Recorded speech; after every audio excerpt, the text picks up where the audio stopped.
நமோ நம சத்குருभ्यो நமோ நமः. நமோ நம சத்குருभ्यो நமோ நமः.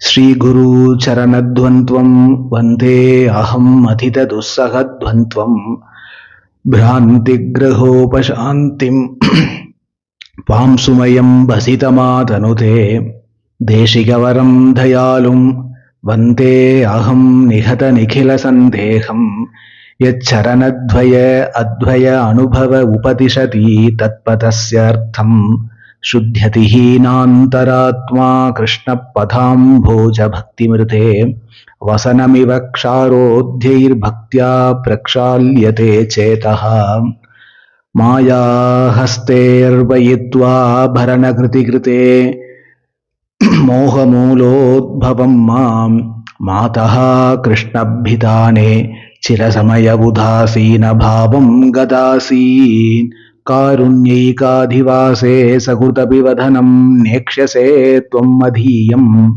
தத்சர்வஜ்ஞன கர்த்தும் பிரபவதி பவதி கிம் நு மூலஸ்ய சாந்திம் உதாசீனஸ்தப்தः சதத அகுணः சங்கரஹிதः भवांस्तादः कातः परमिह भवेज्जीवनगतिः अकस्मात् अस्माक् यति न कुरुते स्नेहमततः वसस्व स्वीयान्तर्विमलझठरे अस्मिन् पुनरपि जन्माद्यस्य यतोऽन्वयादिततरश्चार्थेषु अविज्ञस्वराट् तेने ब्रह्महृताय आतिकवये मुह्यन्ति यत्सूरयः तेजो वारिमृतां यथा विनिमयो यत्र त्रिसर्गो मृषा धाम्ना स्वेन सदा निरस्तगुहं सत्यं परं धीमहि सान्द्रानन्तावबोधात्मकमनुभमितं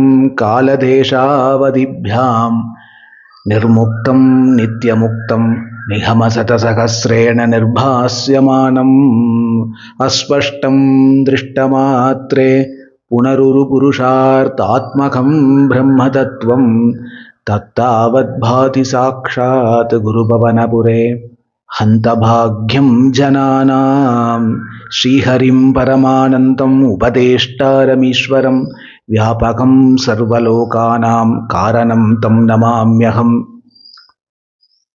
नारायणं पद्मभुवं वसिष्ठं शक्तिं तत्पुत्रपराशरं च व्यासं सुखं गौडपदं महान्तं गोविन्दयोगीन्द्र अथास्य शिष्यं श्रीशङ्कराचार्यम् अथास्य पद्मपातं च हस्तामलकं च शिष्यं तं तोटकं वार्तिककारम् अन्यान् अस्मद्गुरून् सन्ततं मानतोऽस्मि गोपिका जीवनस्मरणं गोविन्दा गोविन्दा सद्गुरुनाथ महाराज की जय। कृष्णा गुरुवायूरप्पा कृष्णा गुरुवायूरप्पा कृष्णा गुरुवायूरप्पा कृष्णा गुरुवायूरप्पा राधे राधे राधे राधे। நேற்றைய தினம் சத்சங்கத்தை கேட்டுட்டு அப்புறம் இன்றைய சத்சங்கத்தை கேட்டேன்னா கொஞ்சம் கனெக்ட் ஆகி கேட்க முடியும், என்னன்னு விஷயத்தோடைய ஆழம் புரியும். நேற்றைய தினம் குரூரம்மையோடைய அலௌகிகமான பக்தியோடைய மகோன்னத நிலை, அதுக்கப்புறம் அம்மாவுடைய குரூரம்மையோடைய வாழ்க்கையில நடந்த நிறைய கிருஷ்ணானுபவங்கள்ல சிலது பார்த்தோம். என்னெல்லாம் பார்த்தோம்? ஒரு வயிற்று வலி பிராமணனை காப்பாத்தின கதை பார்த்தோம்.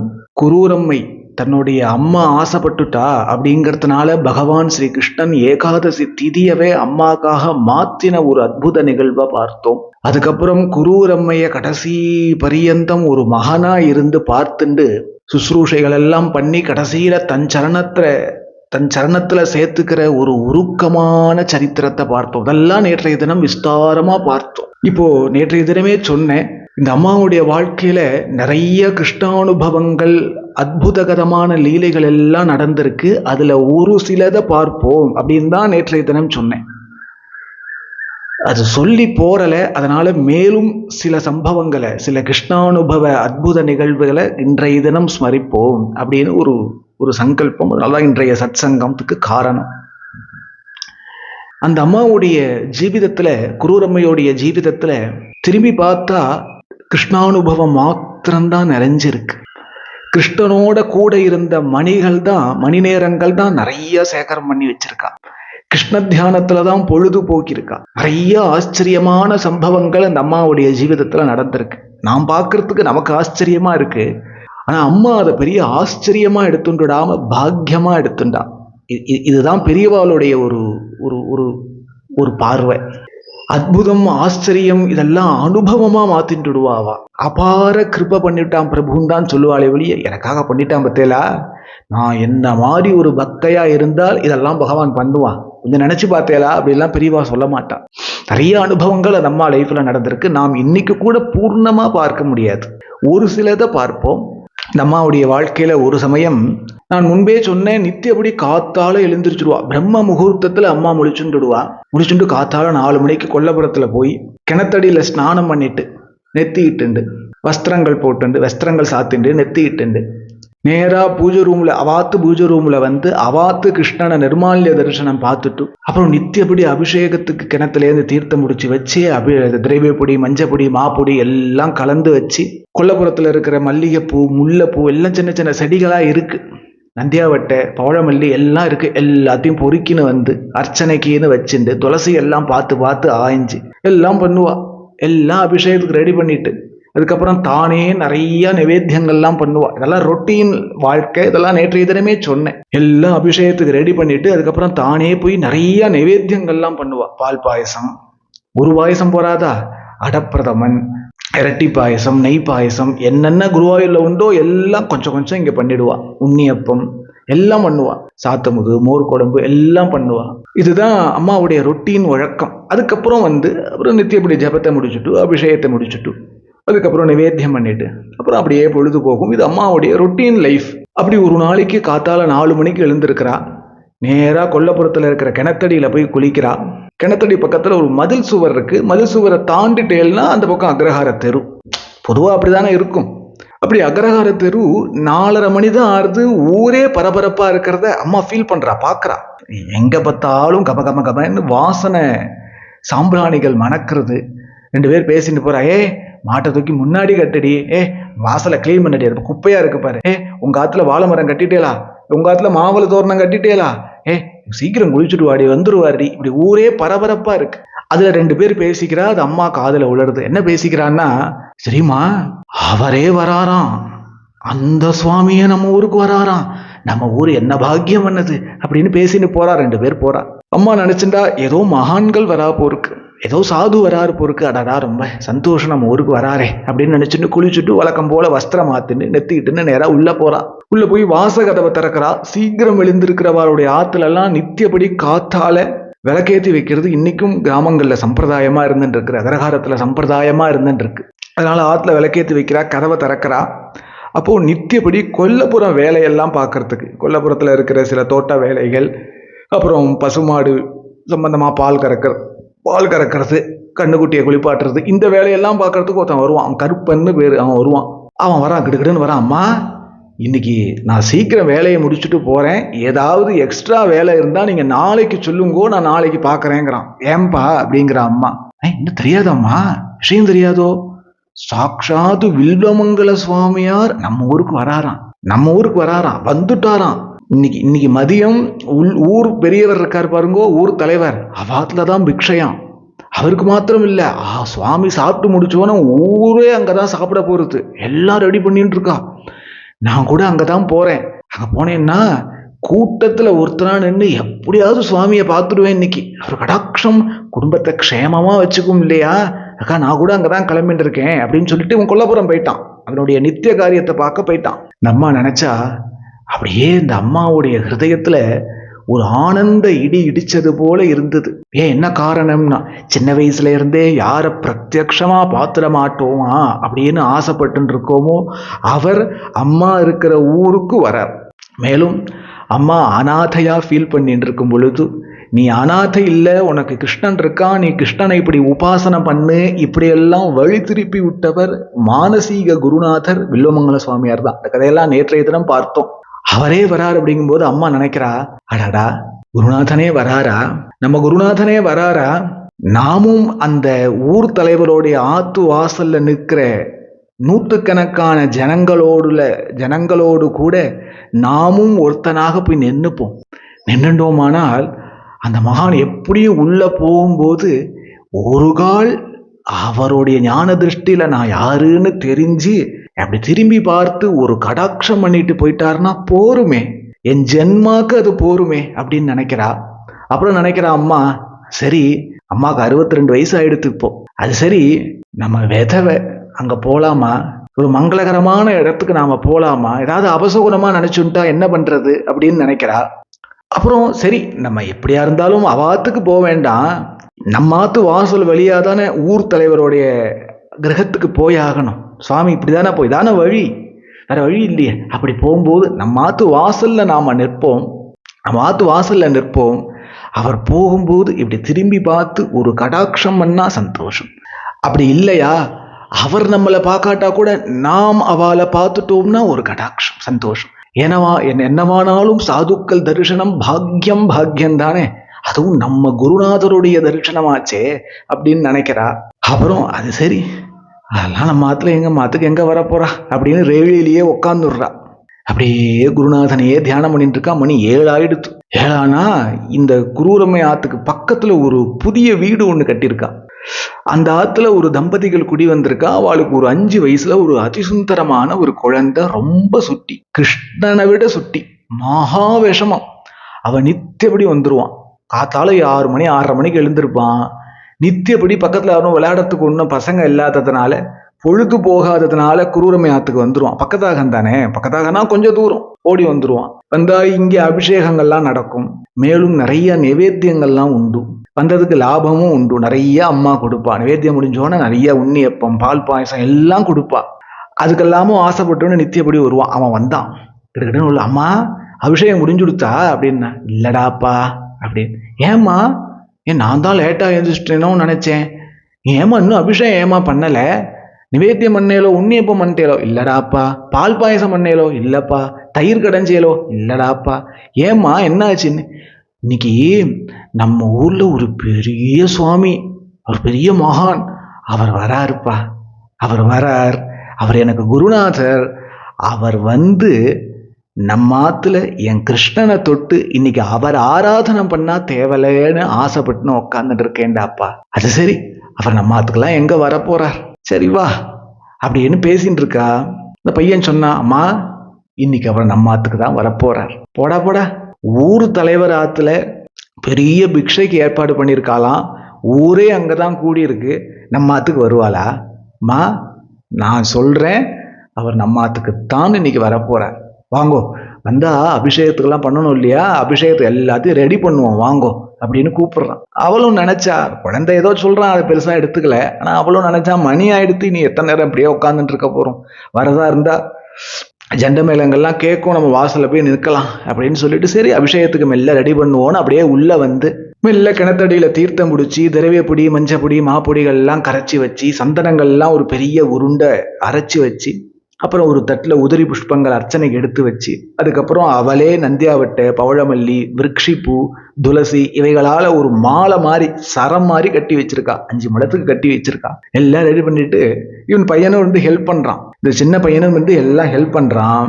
அபிஷேகத்துக்கு உண்டானதெல்லாம் எடுத்து வச்ச பிறகு அவன் சொல்றான், சரிம்மா நீ பால் பாயசம் பண்ணின்றது, நான் இதில் கொஞ்சம் நேரம் கழிச்சு வரேன்னு ஓடி போயிட்டான். ஒரு இடத்துல இருப்புக்குள்ளாது இந்த பையன் ஓடி போயிட்டான். அந்த அம்மா போய் நித்தியப்படி என்னெல்லாம் நிவேத்தியத்துக்கு தயார் பண்ணுவாளோ அதெல்லாம் தயார் பண்ணிட்டு இருக்கா.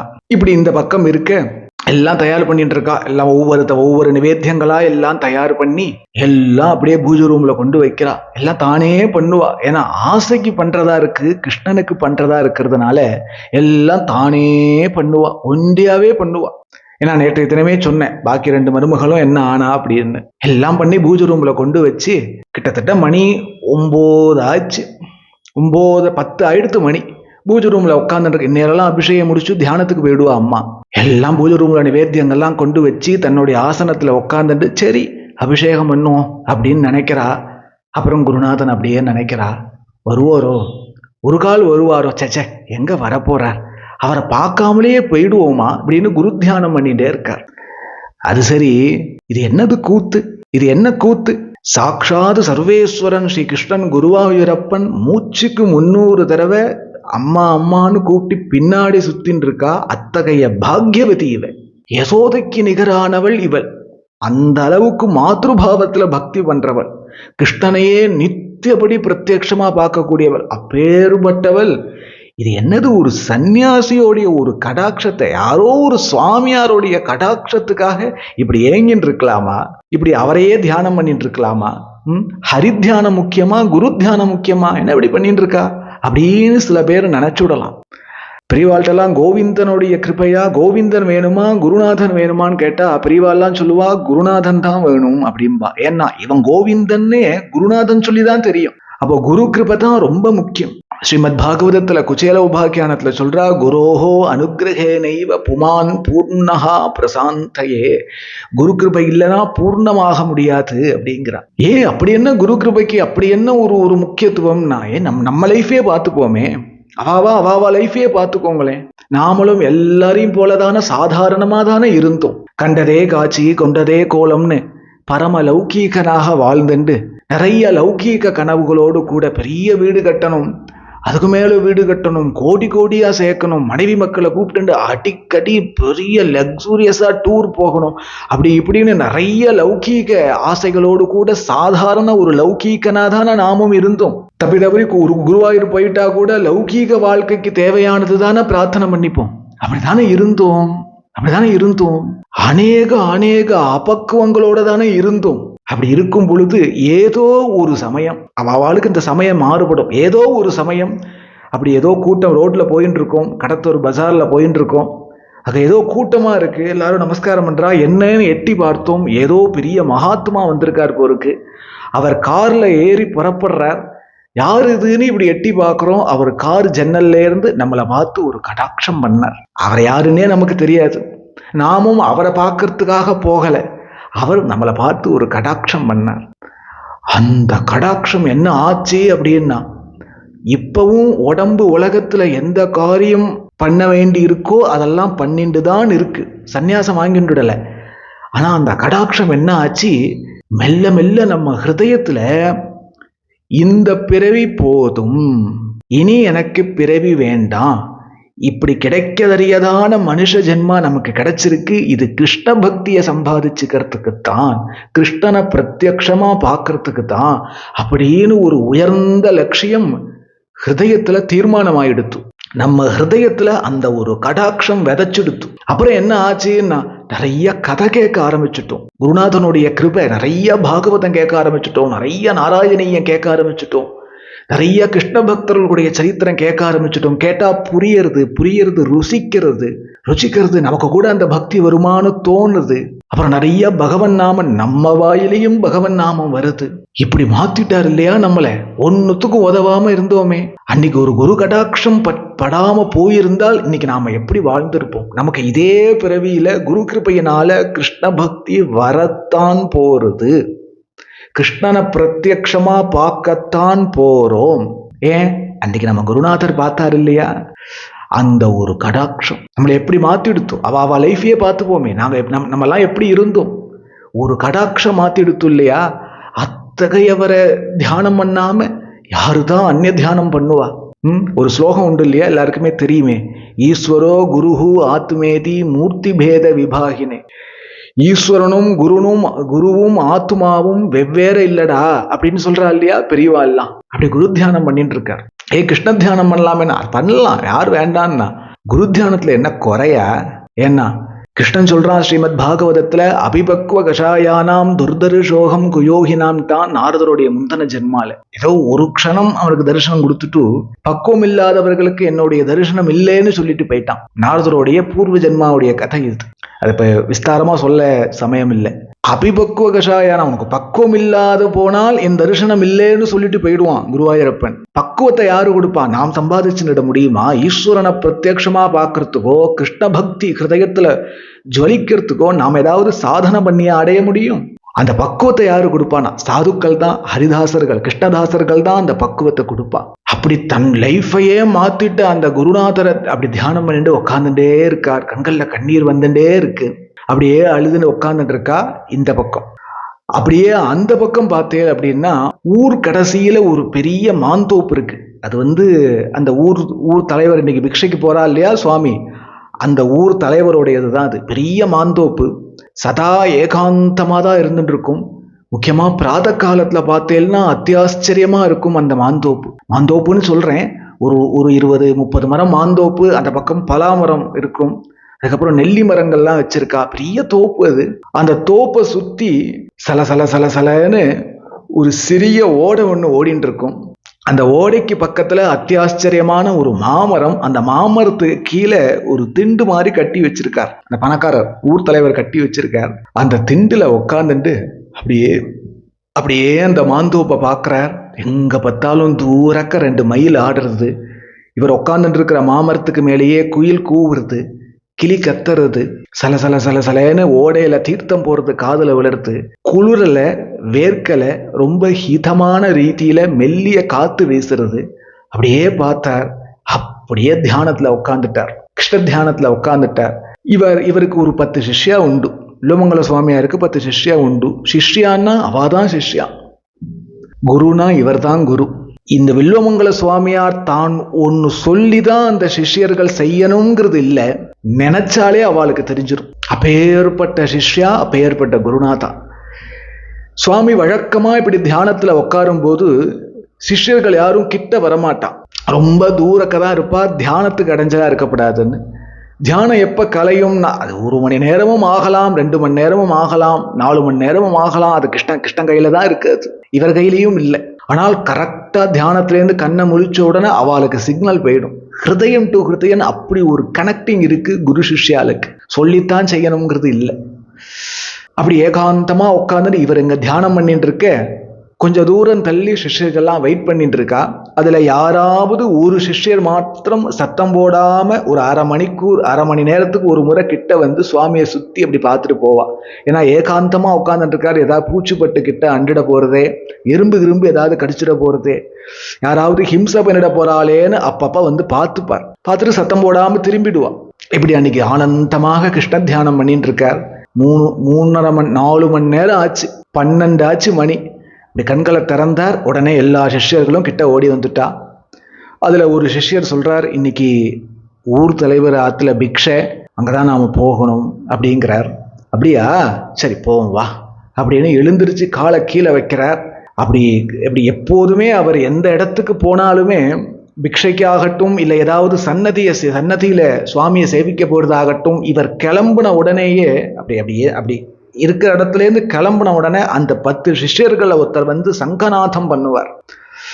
அது மாதிரி இவர் இறங்கினார். உடனே அதுல ஒரு சிஷ்யன் வந்து உட்காந்துட்டு சங்கநாதம் பண்றான். காத்து தான் வருது. வழக்கமா கம்பீரமா சவுண்டா இருக்கும், இன்னைக்கு காத்து தான் வருது. இப்படி பார்க்கிறார், இது என்ன அபசகுணமா இருக்குன்னு நினைக்கிறார். அப்புறம் அப்படியே திரும்பி சுத்தி பார்க்கிறார். யாரை தேடுறாருன்னா கிருஷ்ணனை தேடுறார். கிருஷ்ணன் எங்க போனாலும் ஏதோ ரீதியில கூட வருவான், பெரும்பாலும் கையை பிடிச்சுன்னு வருவான். இவர் கண்ணுக்கு மாத்திரம் தெரியும், சிஷ்யர்களுக்கு அது ஃபீல் பண்ண முடியும். இல்லை, தான் போயின்னு இருக்கிற இடத்துல சுத்தி கிருஷ்ண சைத்தன்யம் இருக்கும். எப்படியோ கிருஷ்ணன் கூட இருப்பார். இதை பார்த்து புரிஞ்சுக்கலாம். கிருஷ்ணன் எங்கேன்னு தேடுறாரு, கிருஷ்ணன் பக்கத்துல எங்கேயும் இல்லை. சுத்தி அந்த அந்தரிக்ஷத்தை பார்த்தார், கிருஷ்ண சாநித்தியமாக இல்லை. சரி, கிருஷ்ணன் எங்க இருக்கான்னு கண்களை மூடி தியானம் பண்ணுவோன்னு தியானம் பண்றார். வில்வமங்கல சுவாமியார் தியானம் பண்ணி முதல் முறையாக கிருஷ்ணன் எங்க இருக்கான்னு கண்டுபிடிக்க முடியல. இது அவருக்கு 2வது அபசகுணமாகப்பட்டது. மணி ஆயிடுத்துன்னு சிஷ்யர்கள் சொல்ல, சரி போவோம் அப்படின்னு ஒரு ஸ்டெப்பு ஒரு கால் எடுத்து வைக்கிறார். அடுத்த ஸ்டெப்பு கால் எடுத்து வைக்க முடியல, கால் அப்படியே நின்னுடுத்து, நகர முடியல. வில்வமங்கல சுவாமியார் சிரிச்சுட்டார். கிருஷ்ணா பிரபோ, என்னிடத்துல ஏதாவது சொல்ல விரும்புறியா? நீ என்னிடத்துல என்ன உனக்கு தயக்கம்? என்னிடத்துல எதுக்கு இந்த சோதனை? நான் என்ன பண்ணணும்னு நீ நினைக்கிறியோ அதை சொல்லு அப்படின்னு கண்களை மூடி கிருஷ்ணன்ட்ட ஹிருதயத்திலேயே பேச, ஹிருதயத்தில இருந்தே கிருஷ்ணன் சொல்றான், நீ நேரா குரூரம்மை ஆத்துக்கு போ அப்படிங்கிறான். கண்களை திறந்து சந்தோஷப்பட்டார். 10 சிஷ்யர்களை ஒரு சிஷ்யனை கூப்பிட்டு அந்த பணக்கார வீட்டுக்கு போய், நான் இன்னைக்கு பிக்ஷைக்கு வரத்துக்கு இல்லை, அவசியம் நாளைக்கு வரேன் அப்படின்னு சொல்லுன்னு அவர் அனுப்பிச்சு விட்டுறார். பாக்கிய சிஷ்யர்களோடு கூட இவர் குரூரம்மை ஆத்துக்கு புறப்படுறார். உடனே அந்த சங்கநாதம் ஒலிக்க ஆரம்பிக்கிறது. சுபசகுனமா ஆச்சு.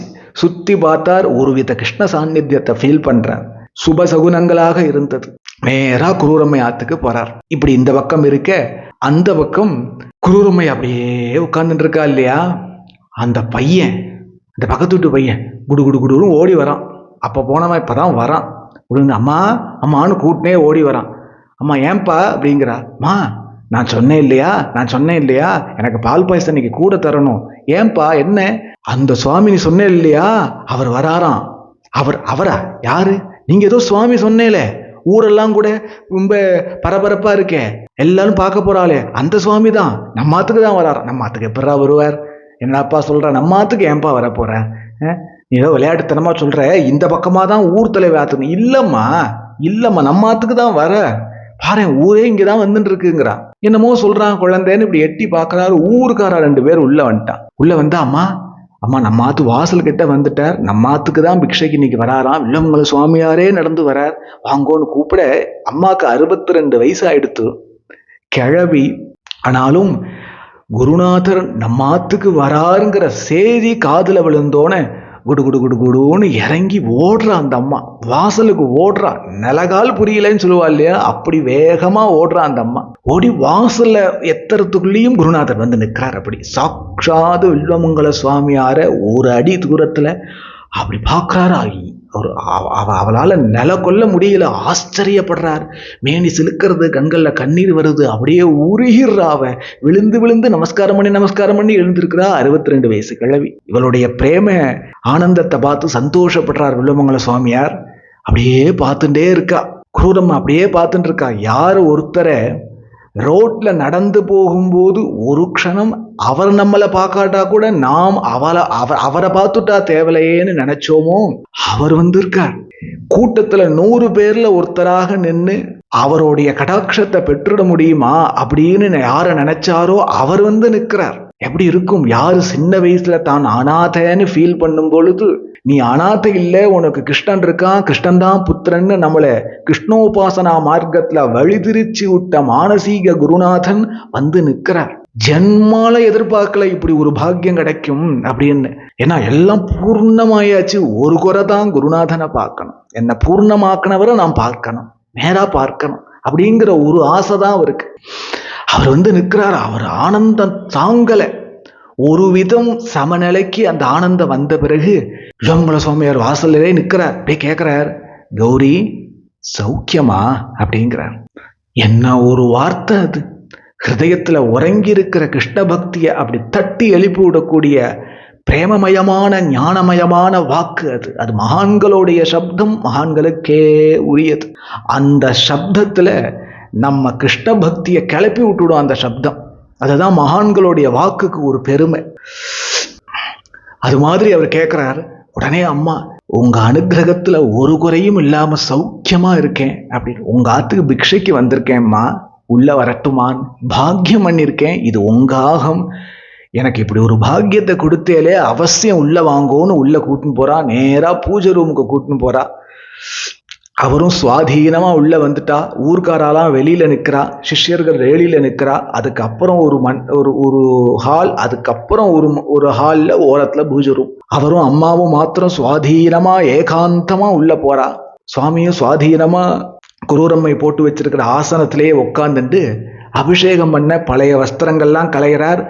இந்த அம்பி, இந்த 5 வயசு பையன், அவன் தீர்த்தம் எடுத்து கொடுக்குறான். 5 வயசு தான் ஆறுது. அவர் தீர்த்தத்தினால் அபிஷேகம் பண்றார். அடுத்து கரெக்டா திரவிய பொடி எடுத்து கொடுக்குறான். ஆச்சரியப்படுறியா, பரவாயில்லையே அப்படின்னு ஆச்சரியப்படுறார். சமத்தா இருக்கானே அப்படின்னு. அப்புறம் தூபம் எடுத்து கொடுக்குறான், தீபம் எடுத்து கொடுக்குறான், கரெக்டா சந்தனம் எடுத்து கொடுக்குறான். இது எதையுமே பார்க்கல குரூரம்மை. அபிஷேகமே முடிஞ்சு அலங்காரம் ஆயிடுத்து, அடுத்து அர்ச்சனை தான்.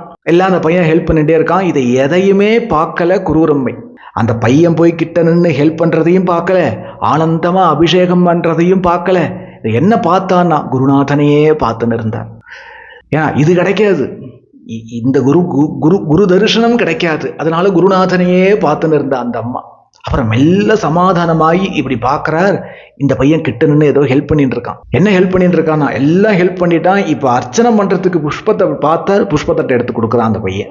பார்த்துட்டு அந்த அம்மா, இங்க வாடா, இங்க வா, கிட்ட போ, சுவாமி கிட்ட அபசாரப்பட்டு கூடாது, இங்க வா, சமத்தா இருக்கணும், இங்க வந்து உட்காரு அப்படின்னு கிட்ட போய் அவனை கூட்டுன்னு வந்து தன் பக்கத்துல உட்கார வச்சுக்கிறா. இந்த பாரு, சுவாமி கிட்ட தூத்த விளையாடக்கூடாது, என்ன சமத்தா இருக்கணும், நீ இங்கேயே உட்காரு, சுவாமி இப்ப அர்ச்சனை பண்ணி முடிச்சு கற்பூர ஆரத்தி பண்ணி நிவேத்தியம் பண்ணி கற்பூர ஆரத்தி பண்ணோன்னே உனக்கு பால் பாயசம் உண்ணியப்பம் எல்லாம் நிறைய தரேன், லட்டெல்லாம் பண்ணி வச்சிருக்கேன், நிறைய தரேன், இங்கேயே உட்காந்துக்கணும் சமத்தா, கிட்ட போக கூடாது கிட்டியா அப்படிங்கிற.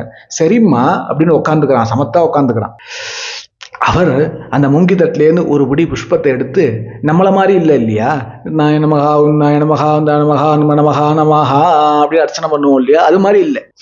நமகான்னு நமகாவாது கேட்கறது ஊத்துக்காடு சன்னதியில நியாயம்தான். அது ஏதோ ஒரு 4-5 அர்ச்சனை பரியந்தம் நான் அஷ்டோத்திரமாவே பண்ணுவேன், 108ஆவே பண்ணுவேன். அதுக்கு மேல கூட்டம் வரும் பொழுது என்னால ஒரு 20-30 அர்ச்சனை வந்தா 108 எப்படி பண்ண முடியும்? 50 அர்ச்சனை வந்தா எப்படி பண்றது? ஏதோ 1-2 அர்ச்சனை, ஒரு 4-5 அர்ச்சனை பரியந்தம் பண்ணுவேன். அதுக்கப்புறம்லாம் 12 நாமாவளி இல்ல 36 நாமாவளி, ஒரு 56 நாமாவளி தான் பண்ண முடியும். பொழுதன்னைக்கு அங்க இருக்கோம் இல்லையா, எனர்ஜின்னு ஒண்ணு இருக்கு இல்லையா. ஆனால் பண்றத ஒழுங்கா பண்ணணும். கிருஷ்ணா ஜனமஹா கமலாநாதா ஜனமஹா பிரணவாதி விசர்காந்தம் தப்பாம தான் இப்பவும் ஊத்துக்காடுல அர்ச்சனை நடக்கும். நான் பண்ணாலும் சரி, என்னுடைய அப்பா பண்ணாலும் சரி, அப்படிதான் நடக்கும். அது அது அது அது நம்மள மாதிரி சாதாரண மாறுகளுக்கு பிரணவாதி விசர்காந்தம் தப்பாம பண்ணணும். எல்லாம் மகாத்மாக்கள் இல்லையா, ரிஷி இல்லையா. அப்படி புஷ்பத்தை எடுக்கிறார். கிருஷ்ணா ஜனமஹா அப்படின்னு ஒரு நிமிஷம் கிருஷ்ணா பிரத்யக்ஷமாவே அப்படியே ஹிருதயத்துல தியானம் பண்ணுவார். அப்படி புஷ்பத்தை அப்படி போடுறார். கிருஷ்ணா ஜனமஹா அப்படின்னு அந்த விக்கிரகத்தோடைய சரணத்துல போடுறார். புஷ்பம் மறைஞ்சு போயிடுத்து, விக்கிரகத்தோடைய சரணத்துல அது விழல. பார்க்கிறார், என்ன ஆச்சரியன்னு பார்க்கிறார். எங்க இந்த புஷ்பம் திரும்பி பார்க்கிறார், இந்த அம்பி இருக்கான் பாருங்க, 5 வயசு அம்பி, அவன் சரணத்துல விழுந்திருக்கு. என்ன ஆச்சரியன்னு பார்க்கறா. குருரம்மையும் பார்க்கறா, ஒன்றும் புரியல. சரின்னு மறுபடியும் புஷ்பத்தை எடுத்து கமலாநாதா யனமஹா அப்படின்னு அந்த கிருஷ்ண விக்கிரகத்தோடைய சரணத்துல அப்படி சேர்க்கிறார். மறுபடியும் மறைஞ்சு போச்சு. இது என்ன ஆச்சரியம்னு இப்படி திரும்பி பார்க்கிறார்.